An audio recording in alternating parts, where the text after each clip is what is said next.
This is Covering the Spread, part of the FanDuel Podcast Network.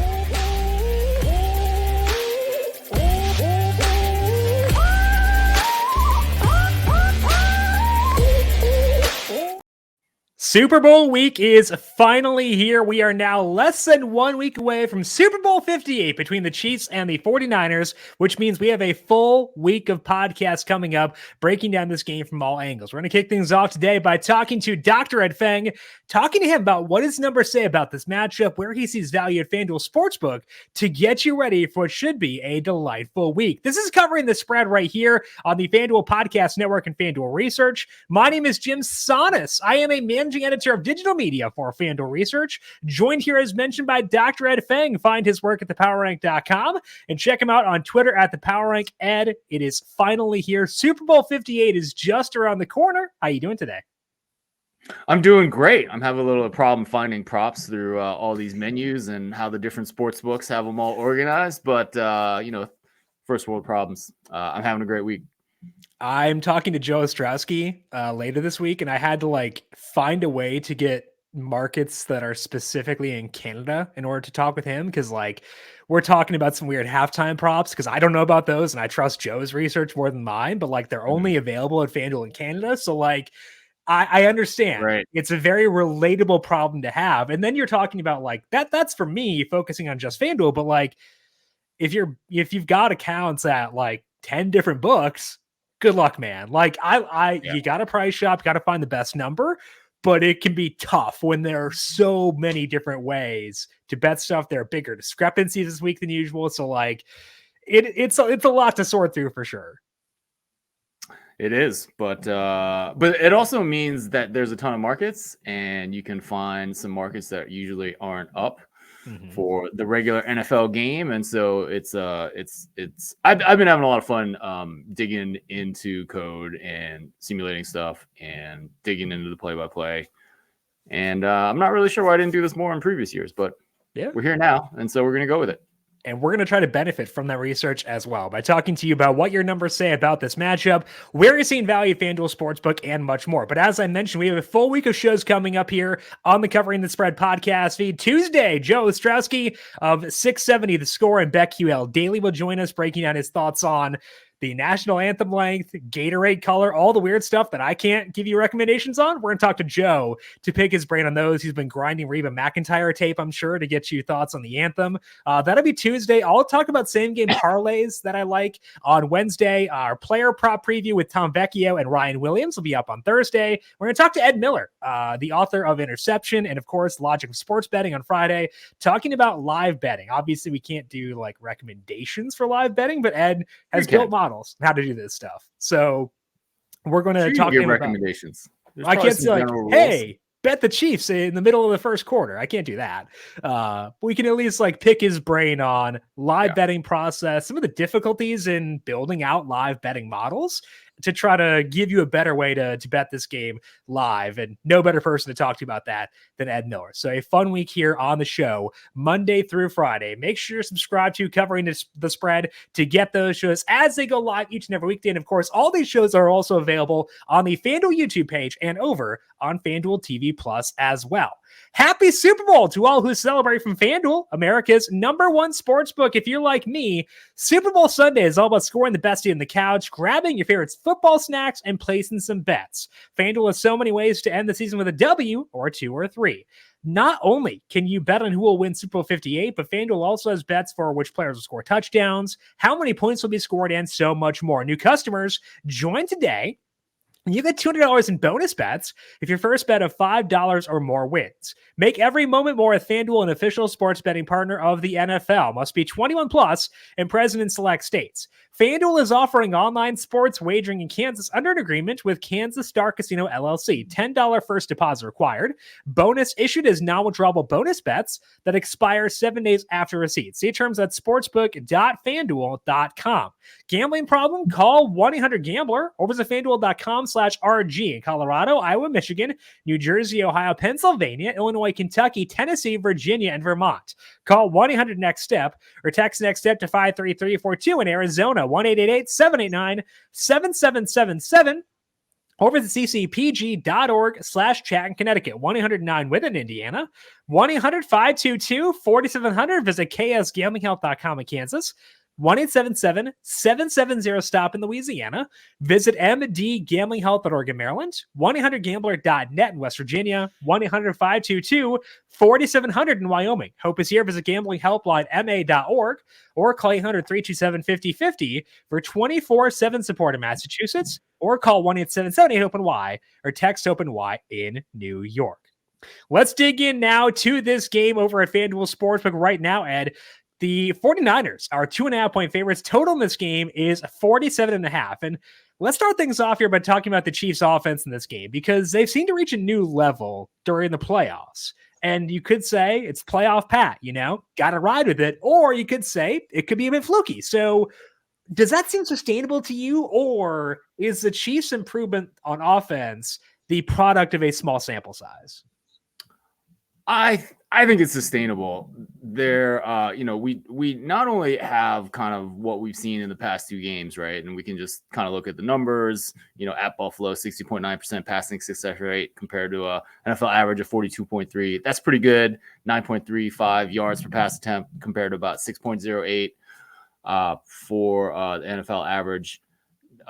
Those are pretty good. There's a little bit of an asterisk there because Buffalo's secondary was depleted, missing two players, probably had a couple guys banged up as well. Against Baltimore, almost 44% passing success rate, so still above NFL average, 5.61 yards per pass attempt. A little bit below average, but considering that Baltimore unit is one of the two best in the NFL, I think that's overall a pretty good performance. And I really do think this is sustainable. This is Patrick Mahomes. This is Andy Reid. And we have a very long track record of what they've been able to do. Now, look, I get it. Travis Kelce's a year older. It kind of snuck up on me that the guy's 34 already. Yeah. And, but, is he losing a step? Probably a little bit. But, you think about this offense, right? And Rashee Rice is going to be a really good wide receiver in the NFL. He's probably not the same player that he was at the beginning of the season when he was getting used to the league as a rookie, and they had Marquez Valdez scanning MVS last year. You can kind of question the weapons, but I really do think that Kansas City is their performance is sustainable. I expect them to do pretty well. And that's not because that San Francisco's defense has had a rough playoffs. I think they're a pretty good unit, but I don't think they're elite, right? I don't think they're a top 5 defense.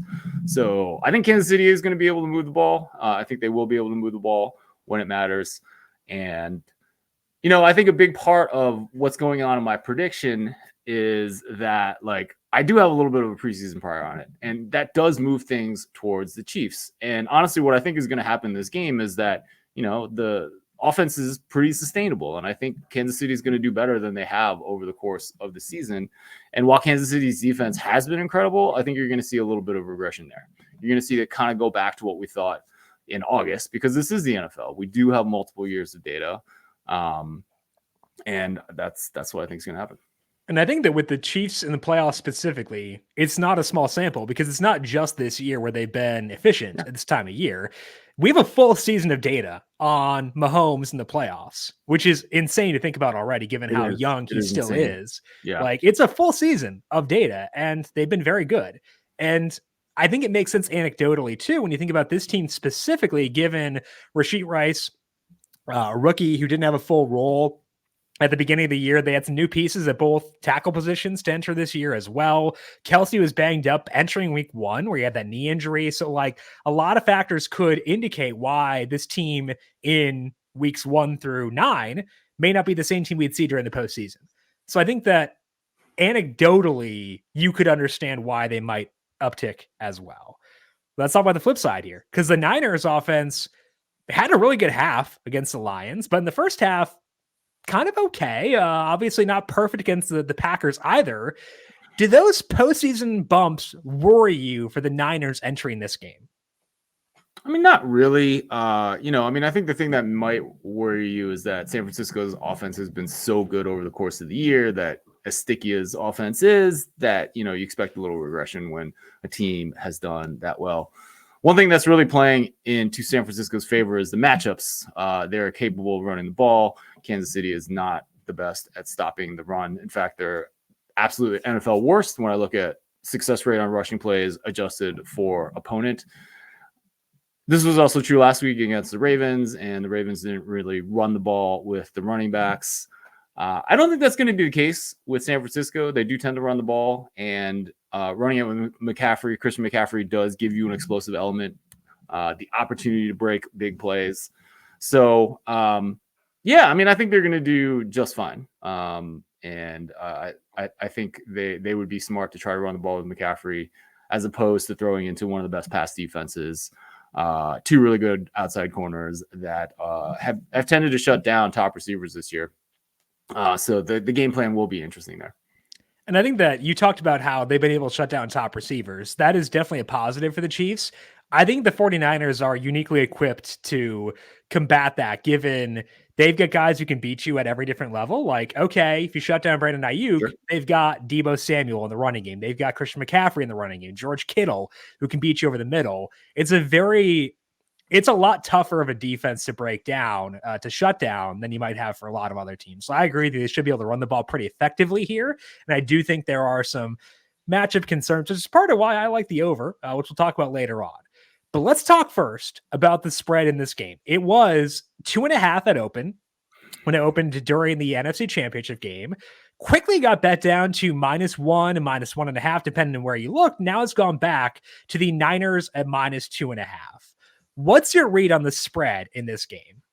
Right. I mean, I have it way closer to a pick for the reasons I mentioned before. There is a little bit of a prior in my model, and I think it just makes sense. Like, we know what we get from Andy Reid and Patrick Mahomes, and sure, it hasn't been what we expected of the offense this year, but I really do think this is an elite unit. That's what you can expect.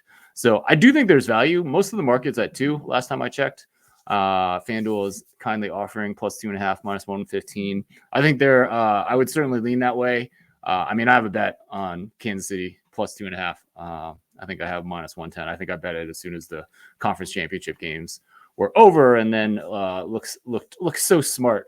This market went to -1, and now everything's crashing and burning and making me look dumb again. But that's the way it goes. It's a Super Bowl. And there is a lot of interesting money, as always, in Super Bowl. You know, it is going to be a sport or a game where there's a lot of eyes, which means there's a lot more money in the market, which typically makes markets more efficient. But we talked to, I think it was John Sheeran a couple years ago at FanDuel Sportsbook, and he was saying, no, during the postseason, you see a lot more inefficient lines because there's a lot more public money and a lot more casual money on these games. So I guess if I were you, I wouldn't be that concerned that the market moved against me, just kind of knowing how much, maybe not as sharp money could be on this game as you typically would get. Right. Supposedly this public money is all on Kansas City because, they're the ones that have been there and have more Super Bowl championships over the last couple of years. I mean, I don't necessarily buy that angle. I mean, I think there's a lot of sharps on both sides of this line. And Chris Andrews at the South Point was kind enough to share with me that, he's at -2 and getting equal action on both sides right there. So, there are certainly, I think he respects the action on both sides of that. So yeah. I think there are some pros on the KC +2 there. All right. So Ed likes the Chiefs +2.5, which is -115 right now at FanDuel Sportsbook. I alluded to the total earlier on. My model likes the over here, even though the total is not low for this game. But we talked about the matchups. It's an indoor game, which is huge for my model as well. Any read on the total for you at 47.5 right now? Not really. I mean, I can kind of see this going so many ways, right? I mean, if San Francisco is able to break the explosive plays, that obviously is going to have an effect on things. If not, then, you're lowering the number of possessions and with longer possessions, and that obviously goes towards the under. But then again, we've talked up these offenses and they can score. So I guess the question is, how many opportunities do they get to score? I'm not an expert at that, so I don't really have an opinion on the total. Okay, so stay away there for Ed. I do like the over still. It's minus 115 right now, so it has moved towards the over. It was minus 105 for a bit, then was minus 110 again, minus 115 right now. I think there's value there. Personally, I've got it at right around 50 for my model, but I still think there's value at minus 115. Let's talk some props. Ed, we talked a lot about interception props with you throughout this year. It's a market you've had a lot of success with throughout the entire season. As of right now at FanDuel Sportsbook, both guys, Brock Purdy and Patrick Mahomes, are minus 115 to throw a pick, minus 105 to not throw a pick. When you look at these two markets, Ed, any value to you on either of these guys? Yeah, so at that number, Mahomes to not throw a pick minus 105, I think has a little bit of value. I'd actually put it about 53.5%. So, not exactly something I'm going to go writing home about, but I do think there's a little bit of value in there. I think there was a point last week where I saw a plus 100 somewhere and kind of wished I would have either bet it or sent it to my members. But neither of those things happened. And, the market kind of corrected itself. I mean, I roughly think that these are efficient. And, I have Purdy. He is going to throw fewer passes projected. And so he's a little bit better than NFL average and not putting the ball in dangerous positions, which is what I use to make my predictions. Patrick Mahomes is absolutely the best over the last 3 years in the NFL. So despite the fact that he's projected for about 36 pass attempts, he's so good in general at not throwing picks that I would lean towards the no. So yeah, a little bit of value at Mahomes no there. And I think the encouraging thing for you is that the Mahomes to not throw a pick does play well with your Chiefs plus 2.5, because in general, players more like to throw a pick when they're in a negative game script. And if you think the Chiefs keep this game closer than the spread implies, that does play well there. Minus 105, the implied odds are 51.2%. You said 53.5% for you. So about 2 percentage points of value there. That's not bad. So I think at minus 105, personally, I'd be okay betting that. Right. Yeah, I do too, just because I like Mahomes unders. I like Jared Goff unders. And for most of the season, it has been over a half interception. And then we get to the playoffs and it's really not. The market has tend to lean towards the over, but you have the best quarterbacks in the NFL, the Patrick Mahomes, the Jared Goffs. And Purdy's not terrible. He's not, he's a little bit better than NFL average, which is very hard to do. Yeah, I forget what I was saying, but I like to bet Mahomes unders. So I would tend to lean that way. Anyway. I also will be honest. I'm a bit surprised Purdy is below average in terms of putting the ball in harm's way. Because that's always the point against Brock Purdy on Twitter is he gets away with so many drop picks and stuff like that. It kind of just seems like his bad balls may get more publicity than other bad balls. Sure. Is that the right way to frame that? Because I if you had asked me, I would have thought that he puts the ball in harm's way a bit more than league average. So I guess I was a bit surprised to hear he's below average in the positive sense in that regard. Yeah, he's slightly better than average. So let me take a look at it. NFL average is 11.7 since the start of the 2021 season, and he is at 11%. So that's good. I mean, that means a lot. Right. And I don't know. I mean, I feel like Purdy was really, really good at not throwing picks for a while this season. There were some insane prices on him over a half an interception. And then that Baltimore game happened. Yeah. And it seems like every time the Ravens got a hand on the ball, they picked it off. I think it all balances out. I do think that's the benefit of me going through the play-by-play and tracking all the times that quarterbacks put the ball in dangerous positions. We can get past those narratives and we can look at the data. And, when we do talk about the rate at which quarterbacks put the ball in dangerous positions, that is as predictive as any quarterback statistic that I found. Right. And you blend that with other factors and you can get out a good number and have a lot of success. So I agree with you, Mahomes, to not throw a pick minus 105. Pretty fun way to attack this game. Any other prop bets you like across Super Bowl 58, Ed? For sure. I mean, as sad as I was not to get in on these quarterbacks individually to throw a pick, collectively is you can actually find bets on like the total number of interceptions in a game.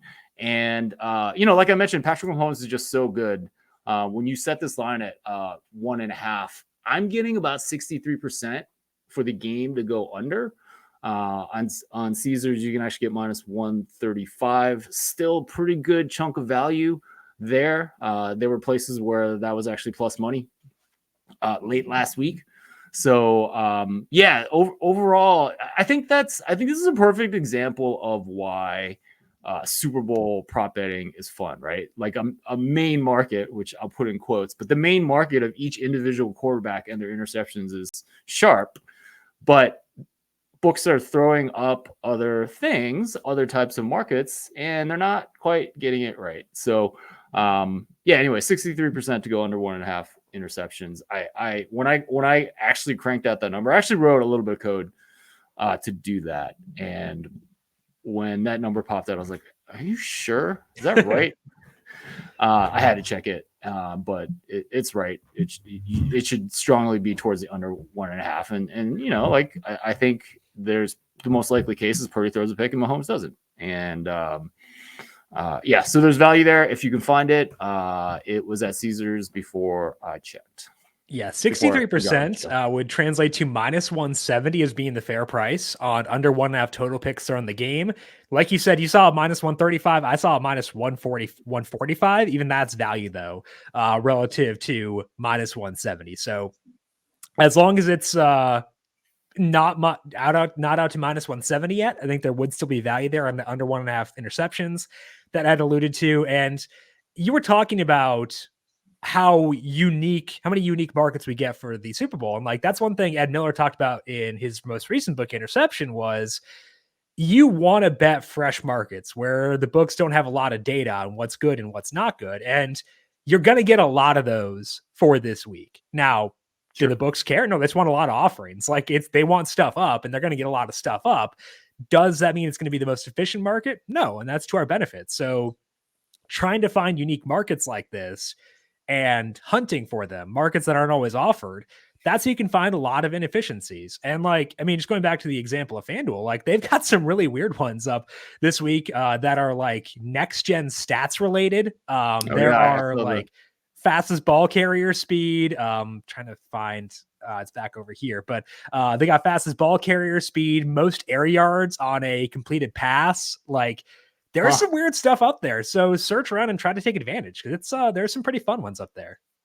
The next gen stats is pretty interesting, right? Because you have to get this approved, right? Someone somewhere has to approve this stuff. They have a deal with next gen stats. I know because I have like a login that I can use to like check next gen stat stuff. So I think they have some sort of relationship between the two. But FanDuel has to get it okayed by the state though, right? Yeah, so like this is not available in every state. Like there are a lot of bets that are like you can only bet the national anthem length, and I think like Illinois and Maryland. Like there are a lot of ones that are specific to certain states. Yeah. So anyways, I mean, I think the next gen stat ones are pretty interesting. I mean, particularly because like we don't have access to all that, right? So it's not like we can just download that somewhere and like say, hey, what's Rashee Rice's fastest speed over the course of the year, right? Right. So, I think Pacheco's a bit undervalued, I would say, at plus 730. That's my read on the market. After having looked at the data, I think that Pacheco might be decent value there at plus 730. All right. That is Mahomes. No, what is his I want to see what his odds are. I'm just curious. He does his little shuffle. He's 18-1. That should be way longer. Should be way longer. That guy ran a 4.8, which makes his pocket presence and his ability to avoid sacks all the more remarkable. Kelsey is 55-1. That seems that's just rude. You're kicking an old man while he's down. Come on, guys. I think he's got plenty of things to be up about. He'll be okay. Yeah, I think he'll be okay, regardless, but 55-1 just seems a bit rude. All right. That is all that we have here for today. But Ed, it was a delight talking to you. You mentioned you had Chris Andrews on the show this past week. Where can people find that discussion with him if they're looking for that? Oh, I didn't have him on the pod. Okay. I had he just contributed a nugget to the newsletter. Nice. Check out the newsletter. You can get that at thepowerrank.com. It had some Super Bowl stuff in the past one. And then, we may, I don't know if I have 5 different props that I like, we just may max it out on 5 Nugget Saturday on Saturday. I can probably promise at least 3, but we'll see how the week goes as these prop markets evolve. And, we'll see if some of these, we'll see how long some of these last. Right. So, I actually had Adam Levitan on my show last week talking about Super Bowl props and some of the modeling they do over at Established Run. I thought that was a particularly interesting conversation about how he and Evan Silva work with a quant team of 4 people to kind of iterate back and forth on their prop models. So check that out at the Football Analytics Show. And sign up for that newsletter at thepowerrank.com. A very smart team of 4 people working over there and establish the run on the quant side of things, and a well-respected organization. So check out that chat with Adam Levitan at the Football Analytics Show. Find Ed's newsletter by subscribing at thepowerrank.com. Find Ed on Twitter at thepowerrank. Ed, I got to thank you again for joining us throughout this year. But be back with us for some March Madness once we get into that. But until then, enjoy the football. We'll talk to you again soon. Thanks so much. Alrighty, find Ed on Twitter at the Power Rank. I am on Twitter at Jim Sonis. You can find me on Threads at Jim.Sonis, and find FanDuel Research on Twitter at FanDuel Research. Tomorrow, Joe Ostrowski joins us to discuss all the markets I know nothing about and give his insights on those. Full week of shows coming up here. It's going to be a blast. We'll talk to you all again soon. This has been Covering the Spread right here on the FanDuel Podcast Network.